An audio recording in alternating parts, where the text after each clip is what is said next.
வணக்கம். Welcome to diabetes eye openers with doctor Indu. என் பேர் டாக்டர் இந்துமதி குபேரன்.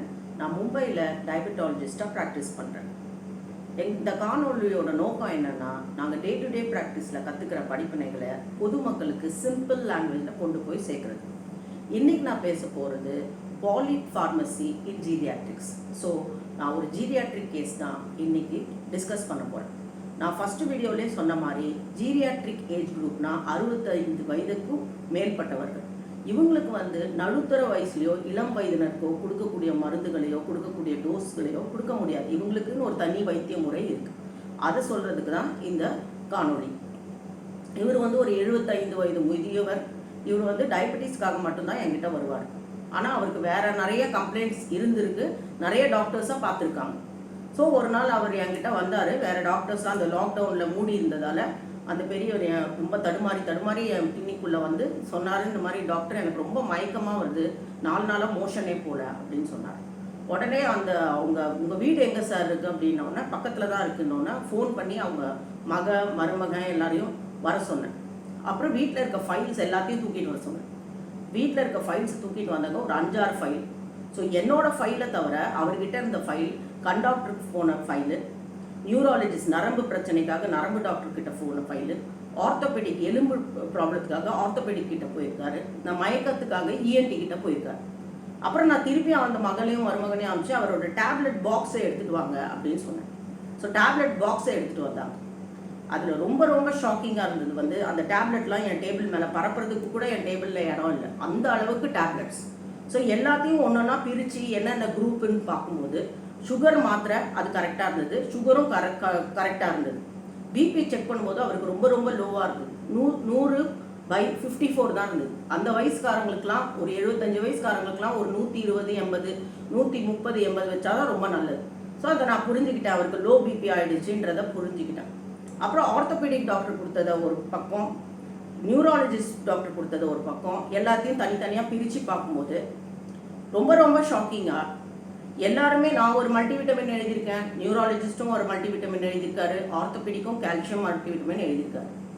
அதே மாதிரி நான் நரம்பு அந்த நியூரோபத்தின்னு சொல்லுவாங்க, கால் எரிச்சலாக இருக்குது டாக்டர் அப்படின்னு சொன்னதுக்கு நான் ஒரு நாட்ரிப்டிலின்னு ஒரு மாத்திரை எழுதியிருக்கேன்.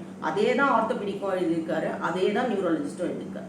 இப்படி அவர் ஒரே மாத்திரையை 3-4 கன்சல்டன்ஸ் எழுதினதை தெரியாமல், அவர் வேணும்னே போடல, தெரியாமல் ஒரு மாத்திரையை 4-5 தடவை ரிப்பீட் பண்ணி போட்டிருக்காரு. அப்புறம் இந்த மாத்திரையெல்லாம் போட்டதால வந்த பிரச்சனையால தான் தலை சுத்தல், டூ மச் பாலிஃபார்மசின்னு நாங்கள் சொல்லுவோம் எங்கள் மெடிக்கல் ஜார்கானில். பாலிஃபார்மசியால் வந்த மயக்கத்துக்கு இஎன்டி டாக்டர் கிட்ட போயிருக்காரு. இஎன்டி டாக்டர் அதுக்காக வேர்டின்னு ஒரு மாத்திரையை எழுதியிருக்காரு. அப்படின்னு நீங்கள் எண்ணி பார்த்தீங்கன்னா காலையில் ஒரு 15 மாத்திரை, மத்தியானம் ஒரு 12 மாத்திரை, ராத்திரி ஒரு 20 மாத்திரை, இந்த அளவுக்கு அந்த பெரியவர் போட்டுட்டு இருந்திருக்காரு. அப்புறம் நான் அவங்க மகளையும் மருமகனையும் உட்கார வச்சு எக்ஸ்பிளைன் பண்ணி, இந்த மாத்திரைகள் too many cooks spoil the broth அப்படின்னு சொல்லுவாங்க. ஸோ அதில் நானும் ஒரு குக்கு. இந்த குக்ஸ் எல்லாம் சேர்ந்து பண்ண பிரச்சனையால தான்மா இதிலெல்லாம் பாதி நம்ம வெட்டி, தேவையில்லாததெல்லாம் வெட்டி வீசிட்டு, என்ன அவருக்கு தேவையோ ரொம்ப தேவை, சுகர் மாத்திரை, பிபி மாத்திரை, அந்த கால்சியம் மாத்திரை இப்படி மட்டும் வச்சுட்டு மற்றதெல்லாம் தூக்கி வீசிடலாம் அப்படின்னு சொன்னேன்.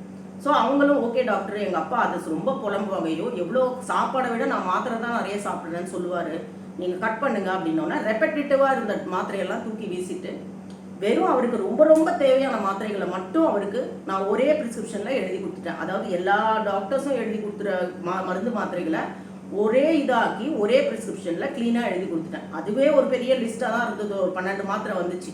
ஆனாலும் முன்னைய விட எவ்வளவோ பெட்டர், கால்வாசியாக குறைஞ்சிருச்சு நம்பர் ஆஃப் டேப்லெட்ஸ். ரொம்ப ஹாப்பி ஆகிட்டாரு. அப்புறம் சொன்னால், அங்கிள் உங்களுக்கு நல்லா மோஷன்லாம் போயிடும், நீங்கள் கவலைப்படாதீங்க, மாத்திரையை குறைச்சாச்சு, மயக்கமும் கொஞ்சமாக கம்மியாயிடும், ஒரு மாதம் கழிச்சு வாங்கன்னு சொல்லிட்டேன். அப்புறம் அவர் ஒரு மாதம் கழிச்சு தனியாகவே தான் நடந்து வந்தார். ஃபஸ்ட் டைம் அப்படி தடுமாறி அந்த தடுமாற்றம்லாம் இல்லை, நல்லாவே நடந்து வந்தார், ஹாப்பியாக இருந்தார். அப்புறம் சொன்னார், டாக்டர் நீங்கள் சொன்னது கரெக்டு, நான் தேவையில்லாத மாத்திரைகளை நிறையா போட்டதால் தான், அது ஒரு கம்ப்ளைண்ட்டுக்கும் நான் ஒரு ஸ்பெஷலிஸ்ட் கிட்ட போயிடுவேன் அப்படின்னு சொன்னார். அப்போது நான் சொன்னேன், அப்படிலாம் போகாதீங்க அங்கிள், உங்களுக்கு என்ன இருந்தாலும் ஒரு ஃபேமிலி டாக்டர்னு ஒரு டாக்டர் வச்சுக்கோங்க, அவர்கிட்ட இந்த டப்பாவை ஃபுல்லாக போய் காட்டுங்க. ஸோ நாங்கள் ஸ்பெஷலிஸ்ட் எழுதி கொடுக்குற மாத்திரைங்கள்லாம் அவர் எல்லாம் ஒதுக்கி இது பண்ணி உங்களுக்கு என்ன தேவையோ அது மட்டும் சாப்பிடுங்கன்னு சொன்னேன்.